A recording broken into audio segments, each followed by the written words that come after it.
আবারও আন্তর্জাতিক অপরাধ ট্রাইব্যুনালের খবর। গুম খুনের ৩ মামলায় ১৫ সেনা কর্মকর্তাকে কিছুক্ষণের মধ্যেই ট্রাইব্যুনাল থেকে বের করা হবে। সেখানে আছেন সহকর্মী আফজাল হোসেন। সরাসরি যাচ্ছি তার কাছে।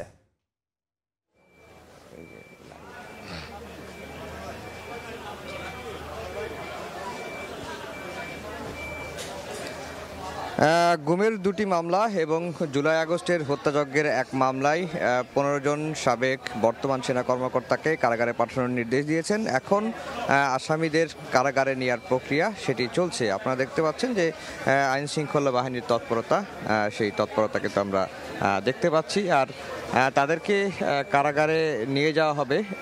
আমরা যতটুকু জানতে পেরেছি যে সেনা নিবাসের একটি ভবনকে যে সাময়িকভাবে কারাগার ঘোষণা করা হয়েছে, সেখানেই এই আসামিদেরকে নিয়ে যাওয়া হবে এবং তাদেরকে আজকে ট্রাইব্যুনালে হাজির করা হয়েছিল বাংলাদেশ জেলের একটি প্রিজন ভ্যানে, শীতাতপ নিয়ন্ত্রিত প্রিজন ভ্যান। সেই প্রিজন ভ্যানে করেই সকাল 7টার পর তাদেরকে আন্তর্জাতিক অপরাধ ট্রাইব্যুনালে হাজির করা হয়েছিল এবং 8টার দিকে শুনানি হয়। শুনানির পরে এই 15 আসামিদেরকেই কারাগারে পাঠানোর নির্দেশ দিয়েছেন।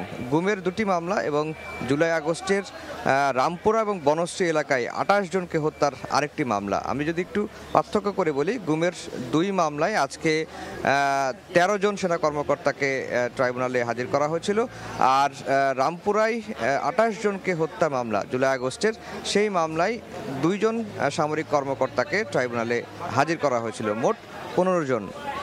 আর এই 3টি মামলায় মোট আসামির সংখ্যা 32 জন। এর মধ্যে সাবেক প্রধানমন্ত্রী শেখ হাসিনা রয়েছেন, সাবেক স্বরাষ্ট্রমন্ত্রী আসাদুজ্জামান খান কামালও এই মামলায় আসামি রয়েছেন। একই সঙ্গে র্যাবের 3 মহাপরিচালক।